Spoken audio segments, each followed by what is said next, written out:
All right, we are live on the PHU Dynasty podcast, and this is one of our favorite episodes of the year. We're joined by Charlie Campbell, senior draft analyst. I think I got that right. Yeah. WalterFootball.com, one of the most accurate mock drafters on the planet. Looking forward to seeing his final mock draft in just a couple of weeks here. We're getting really close to the draft, so really looking forward to it. But we have a ton of Dynasty questions here. Ton of fantasy relevant questions for Charlie. Charlie, how you doing, man? I'm good. I'm just ready to get rocking and rolling on this draft. We're about 2 weeks away, so it's definitely feeling under the gun. I got a lot to write before it gets here, so not sure how I'm gonna get it all done, but every year somehow it comes together. So just hoping that it goes well, and hoping that get some solid info right there up final days before the draft, and kind of puts me in a good place with projection and being accurate again. Yeah, and one of my favorite, and if you haven't seen them yet or viewed them on walterfootball.com, is Charlie's position reviews, which are my favorite articles every year that you do with the kind of ranking each specific trait, projections, kind of picking your sleepers of the bunch. I really like those, so I've been reading those recently. And we're also here joined by Toronto Battle Axe's general manager here in the PHU Dynasty League, Andrew Scavelli. How you doing, Andrew? Oh, there he is, repping the logo and everything. Doing great. Great to join the show as always, and very excited to have Charlie here for what is always the best podcast of the year. So, well, and also congratulations to Andrew for winning the Walter Football Fantasy League this year. And he not only did he win it, but it was a very justified win, because he led the league in points scored from out of the gate through the very end. So it wasn't like a fluky luck kind of thing. He just kicked ass all year with his team. So he drafted a great team and really earned that championship. Charlie, if you don't know, I lost to him. We lost my family, my brother and dad, the team we run. We lost to him in the championship, and I wasn't even upset about it, because if we had won, we wouldn't have deserved it. So Andrew deserved it. So I felt like that was the right thing to happen. I'm not sure if you know this, Charlie. He just wins everything every year. So even in this Dynasty League, in our redraft leagues, he just constantly wins. So he actually has a famous video he recorded a few years back where he said he got so tired of winning that he can't fathom winning anymore. So it was a classic Fort Lauderdale balcony video. Oh, that's awesome. Well, I guess he can give us some advice on how to not get complacent after winning. So. I know, maybe we should ask him some questions. Who knows? Exactly. All right, let's start with this first question here. We'll get the show on the road. This one actually is a little bit less of a fantasy question, but more of a team-based question. And it's going to be, the Dolphins could go in a lot of different directions this year with their first-round pick. They have a lot of holes to fill. So who do you think they're eyeing, and do you have any kind of leads or sources telling you anything on the Dolphins side of things? It's been pretty quiet on them. But I completely agree that, they're a tougher team to mock and project at 13 because of all the different needs. I mean, they could fill the safety need with Nicky Manwari from South Carolina, Malachi Starks from Georgia. Either one of those guys would be really nice, safe, solid picks there. They could obviously use more offensive line help. I think Will Campbell and Membu will be gone, and maybe Calvin Banks will be gone. He could get there, so they have a tackle possibility as well, which they'd have to consider, because we all saw what happened to the team when Tua has been hurt, and when they've been trying to protect him and not letting him hold the ball back there very long. that really limits, what you can do in terms of routes and how much time you're giving your receivers to run a route and everything. So obviously building up that offensive line would kind of help to, unhandcuff the offense. So, and then, you can never rule out defensive line help, especially on the interior. Losing Christian Wilkins was a big blow for them last season. So if if there was a good tackle there, say Kenneth Grant or, someone like that, Mason Graham, that could be in play as well. So they're a real tough team for me to mock. But right now, I've been leaning a bit more towards the safeties with Eman and Starks. But I think those are kind of really the kind of top three positions it'll come down to. Yeah, you got Nick Emanwari on your big board, and I think it was released last week at 6.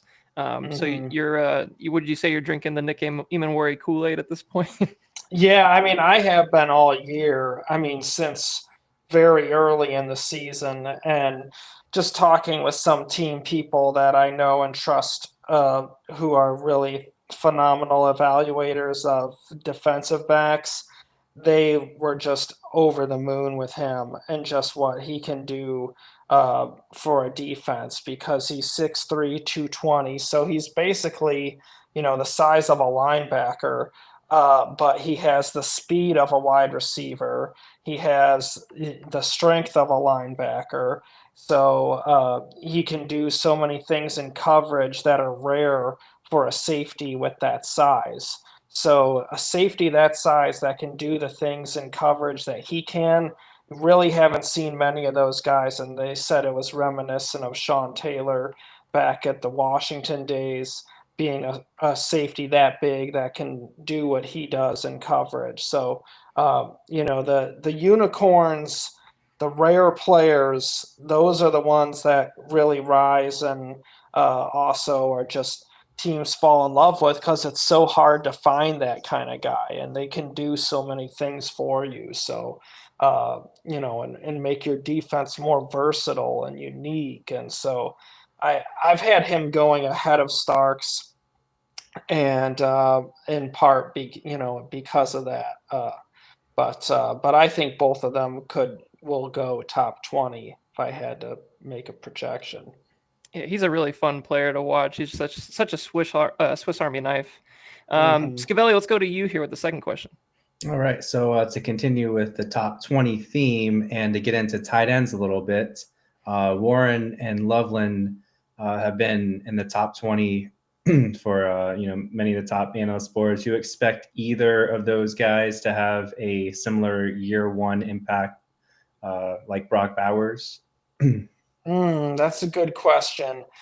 It's one, I think it's going to depend on where they go. So largely because, Bowers with going to the Raiders, he essentially went to a team that didn't have a number one receiver, and he became the number one receiver because Devontae Adams was on clearly pushing his way out, and the other Raiders receivers were nothing special. So immediately Bowers became that guy for them. So it's tough to project that Warren or Loveland would land with teams that would, kind of instantly make them the number one receiver, especially if you're looking at teams picking in the top 20.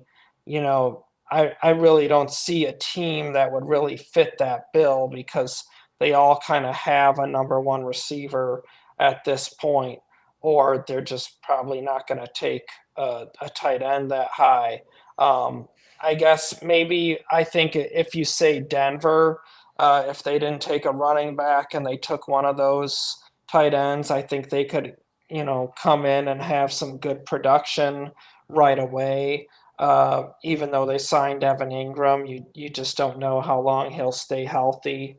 And that Sean Payton would run a lot of two tight ends at any rate. So definitely, I think that that would be a team that they would be able to produce pretty well immediately. I think New Orleans could be another kind of sleeper candidate in there because of the injuries and concussions with Chris Olave and Rashid Shaheed's a speed receiver, but not necessarily a high volume receptions guy. So, from a fantasy perspective, I think New Orleans at 9, Denver at 20 would be nice landing spots for those guys to come in and produce some good numbers pretty quickly. Yeah, those would be some fun landing spots. It's funny because the Colts are kind of right in that mix there at 14, but with their quarterback situation, it doesn't seem like such a fun landing spot for either one of those guys. I know from a dynasty perspective, you're always looking, years out. You're not really looking for this first year, but it doesn't feel good. But those other two spots would be pretty solid. Let's go to the third question here. This is about another pass catcher. We've talked a decent amount about Ted McMillan on this podcast. My other co-host and I, Sean, we have mixed feelings on Ted McMillan. I feel like when you watch him on tape, the play strength at the beginning of the route, the release package, maybe some of the initial stem just doesn't seem overly urgent or, just overall physical for his size. But then you watch all the stuff down the field and you say, wow, this guy's really impressive. So we're a little bit kind of split on how we feel about him. How do the teams in the NFL think about him? And do you feel like he's a top 10 player in this class? Yeah, I mean, I do. I feel like he's a top 10 player in this class. I like him more than some of the other guys that I think are going to go in the top 10 over him. But I think in speaking to team people, there was a lot of comparisons made to Drake London for Ted McMillan. I had some I remember one at Combine who liked him probably a little bit more than some of the other team people said they felt he was similar to Mike Evans in terms of, the size and speed and whatnot. So I definitely think that the skill set is there for him to be a really good pro. And I think that, he might end up going outside the top 10, but from a fantasy perspective, that could be really excellent because I think looking at those teams in the middle of the first round, you're getting better quarterback play and better quarterback landing spots for him. So I definitely think that he's got great fantasy potential in the long term. He's one of the receivers this year that kind of there's been some questions, I guess, as well, based on one of those early vlogs or something about how he doesn't like to watch film or something like that. Do teams care about that? Or is that something that you've heard, kind of regurgitated to you at any point about McMillan? Yeah, I have heard some team people question the work ethic with him. So, I have heard that recently. So I mean, I think that is something that could be an issue. But some players also kind of mature into that. So there are a lot of guys who go high who have been able to get by on natural ability and they're just so physically gifted and talented that they don't necessarily have to do as much study and dedication to training, but that changes in the NFL, and a lot of them will mature into that and realize this is a different level, and I really have to buckle down and start working if I'm going to get that big money in that second contract. Yeah, he's an exciting player, so I hope it works out. Let's go over to Andy for the next question. All right, so the Jags seems like they're kind of a wild card team in the draft, potentially with a new regime that they have in place. Do you think that they're a possibility for Genty?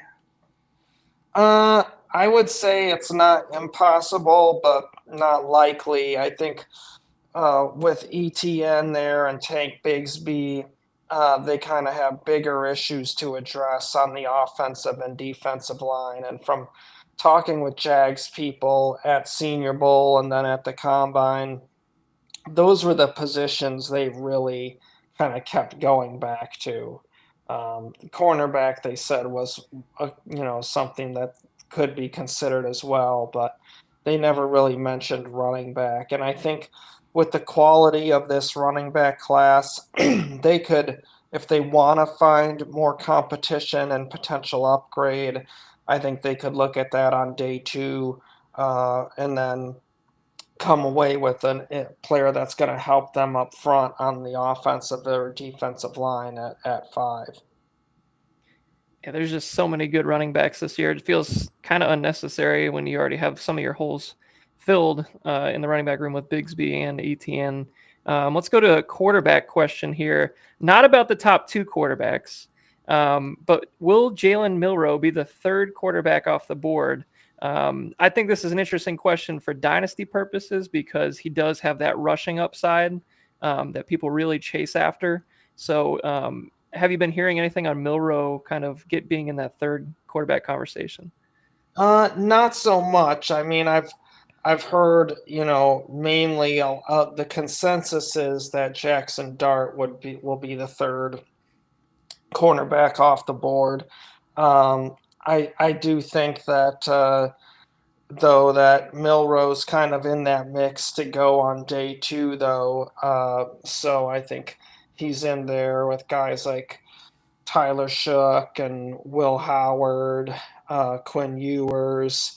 So once you get past the top 3, then I think that Milroe could be the next one off the board. But I think that he's probably the highest. He goes as 2nd, 3rd round. All right, so basically no first round, which is really the kind of the big catalyst of most dynasty drafts. So that's an interesting look there. Scavelli, we'll go over to you for a Bucks question. Everybody loves the Bucks. This is a Bucks podcast. We got a lot of Bucks fans in here. So it seems like the consensus is that the Bucks will address their defense at 19. But I know this week Todd Bowles has kind of alluded to the possibility of if there's like a offensive playmaker that it's hard to pass up there at 19.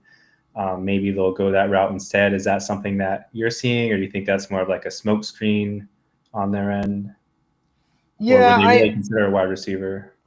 I think it is most likely to be kind of to keep their options open. I think that they I guess I would say it's maybe 30% chance or 30% chance that they would do that. I think it would just kind of have to be where they really loved a receiver who was available there and they weren't in love with the other options, or maybe they felt that, say they were considering a pass rusher or a linebacker, like I have them taking with Jihad Campbell, but maybe internally they say, yeah, he's a really nice player, but we could get Oklahoma's Danny Stutzman maybe in the 2nd round, or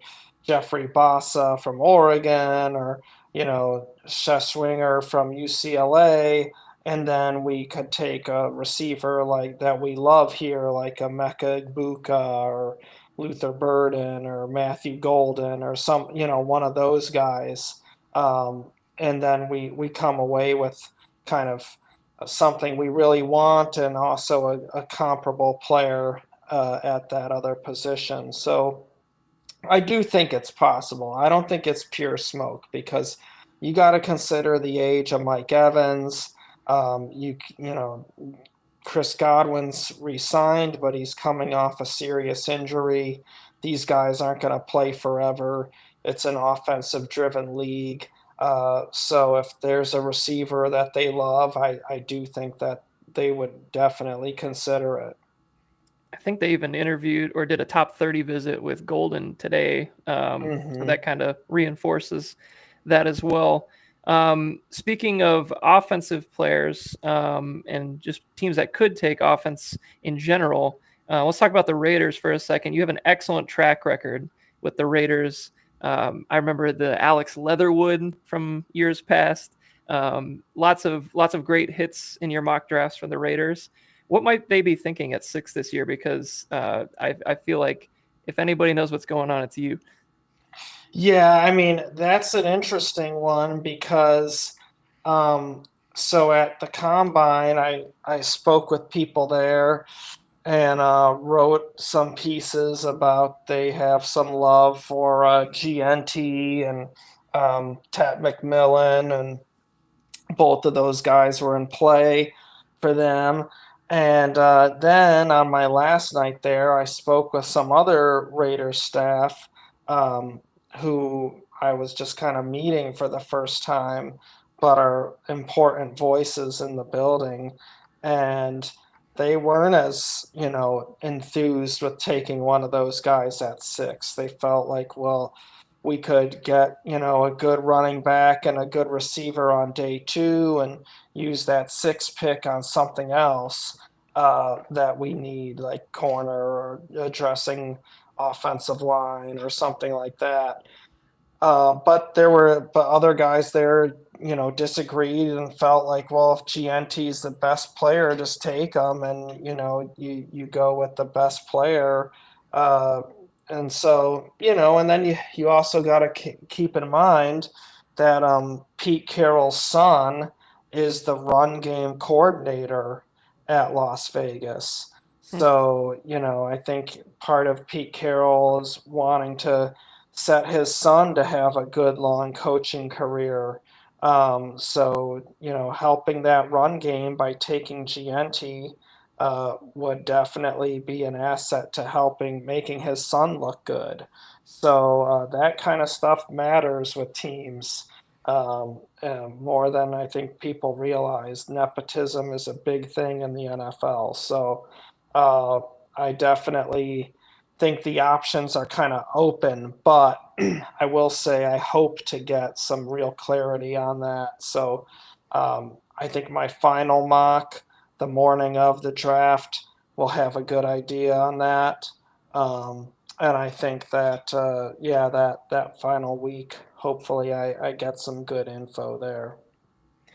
Yeah, always looking forward to that final week intel that comes out of the Walter football camp for sure. It's always my favorite time of year to read the Well, site. and right now, I mean, so teams are having their organizational meetings here these final few weeks before the draft. So you're having the coaches and the scouts, all together in these meetings. So uh, that changes things. There's been so many times over the years where I knew, you know, scouts really liked players, and then the coaches come in and they kind of back off one guy, and now the room is more going in a different direction, and and things like that happen every year across the league. So it can change, right? So that's why those final days before the draft is when you kind of get the most clarity, because just like that, with Genty and the Raiders, the direction of the team could sway in those final weeks. Yeah, really, like I said, looking forward to that. And I think Genty going to the Raiders would be a huge landing spot from a dynasty perspective. Scavell, we've got a question here about a receiver. Yes. So, what is the likelihood that Travis Hunter plays primarily at wide receiver versus corner? Well, I would have said pretty unlikely, because most teams that I've spoken with seem to think that he's good, that you would play him as an every down corner, and then you would mix him in a package on offense.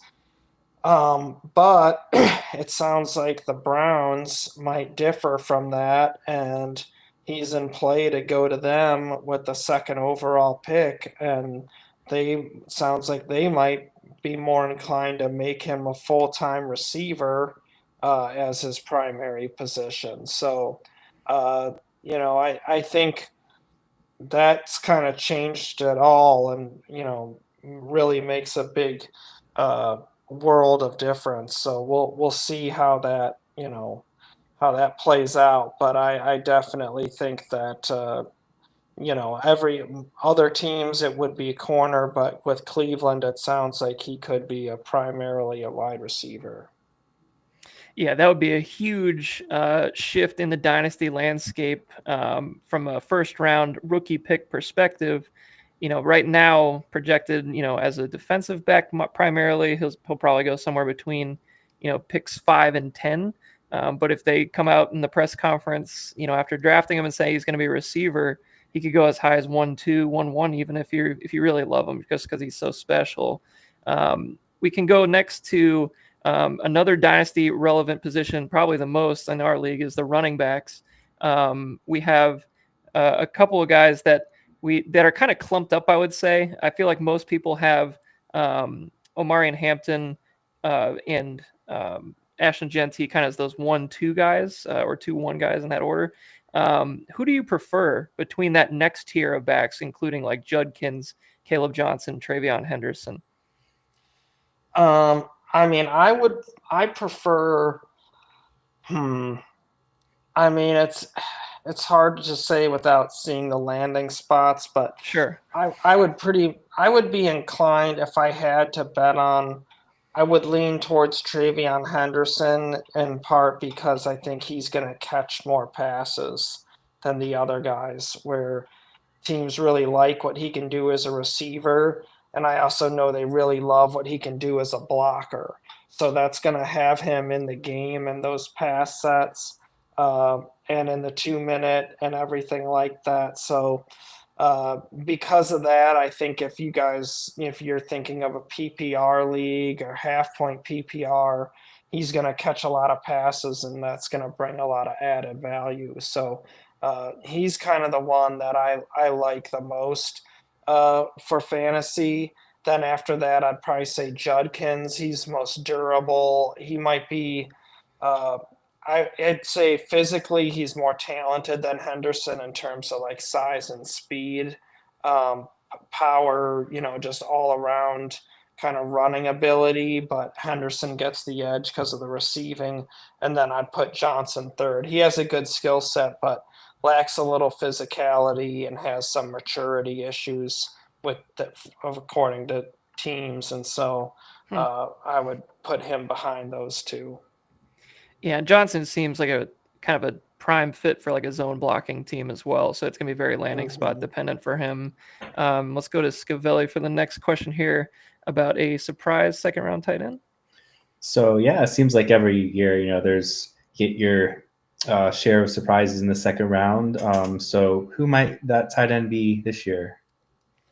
Well, I think you could see a couple tight ends go in the second round with Mason Taylor from LSU and Harold Fannin Jr. from Bowling Green. I think both of those guys are worthy second round picks. So I would definitely think they'd probably go in that range. And if they slip to the third, they shouldn't last long. And then after them, I think there could be some surprise guys, whether it's, say Terrence Ferguson, might be a kind of a surprise second round pick as a tight end, kind of like Ben Sinnott last year with Washington. A little, tougher to predict outside of those two, like Mason Taylor and Harold Fannin, but I think after them you'll have some quality tight ends go in the mid rounds there, like Gunnar Helm from Texas and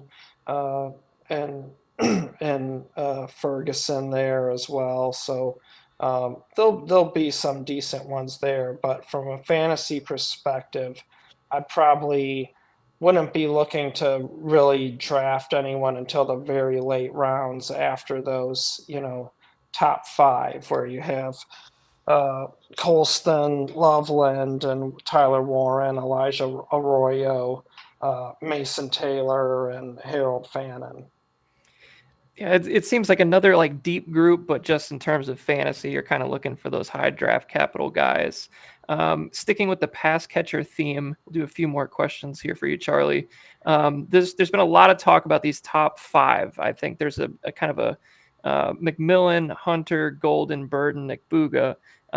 That seems to dominate a lot of the draft discussion, the podcast world, mock draft world specifically for first round mocks.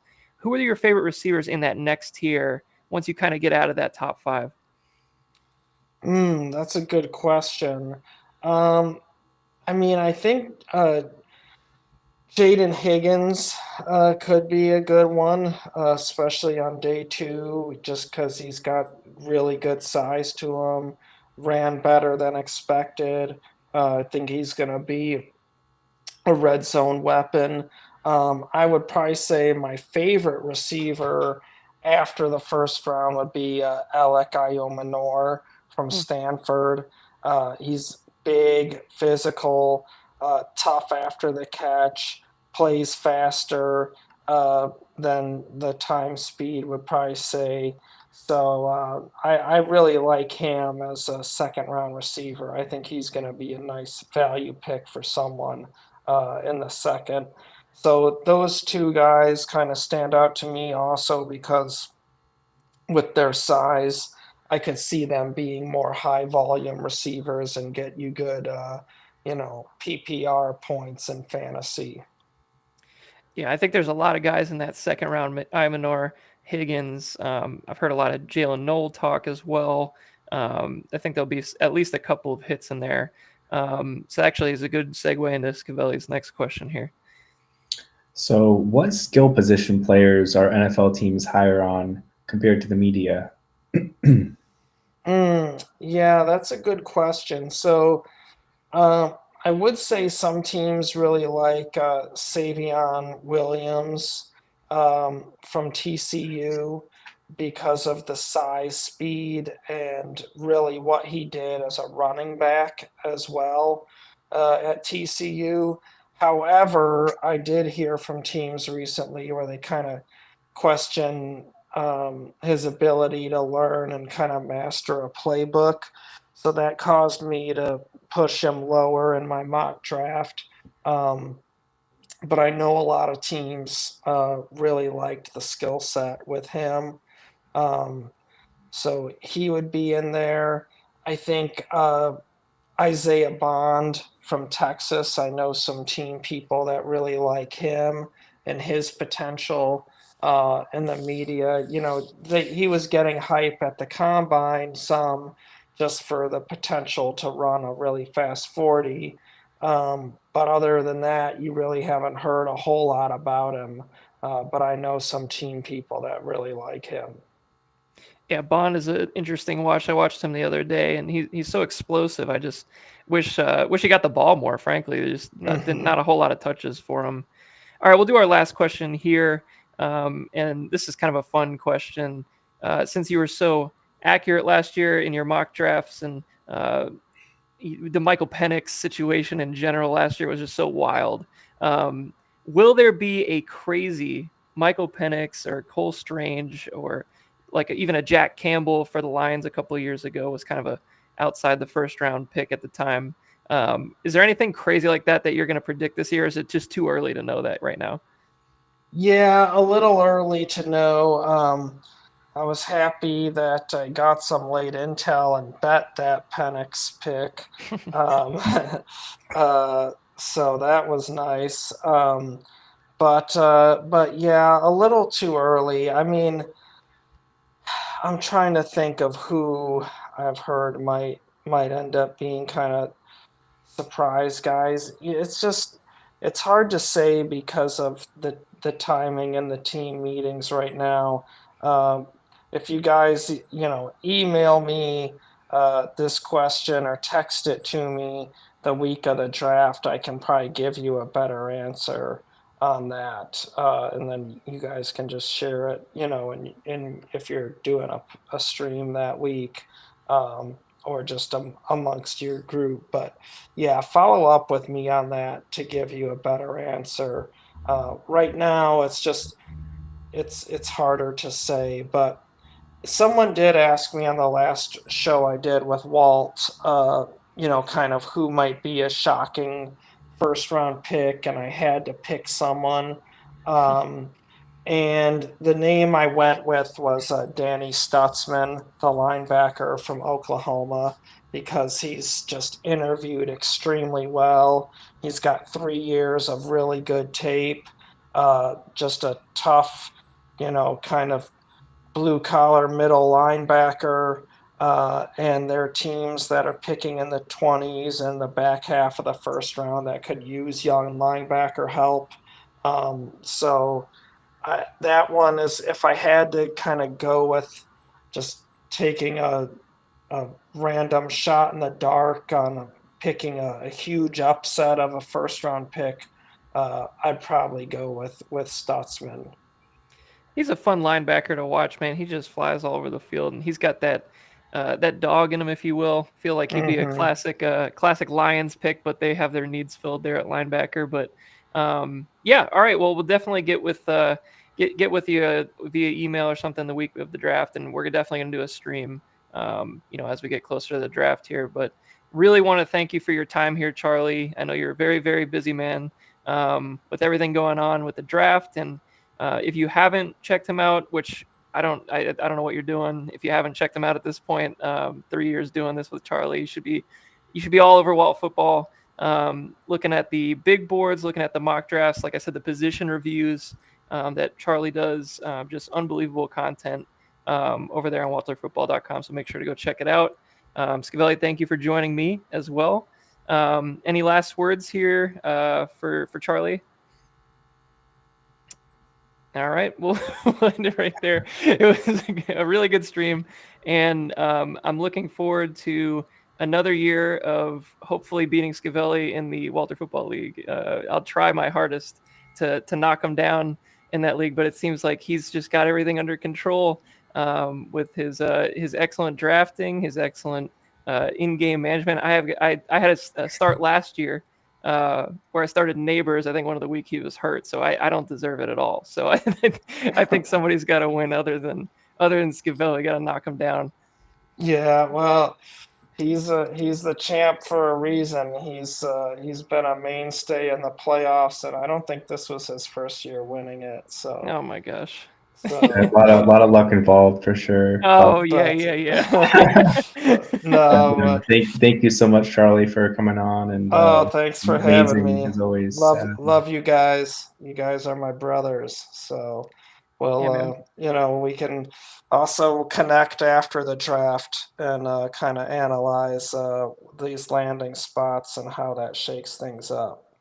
Yeah, I think one year we got to have when we do our rookie draft, we'll have to invite Charlie to do live draft grades of our rookie picks. I feel like that would be a really fun way to get together with the rest of the league, and we can poo-poo on picks in real time as they're made. I think it'll be a lot of fun. So anywho, let's let Charlie go here. Thank you again. Read walterfootball.com, and we'll see you guys next time on the PHU Dynasty podcast.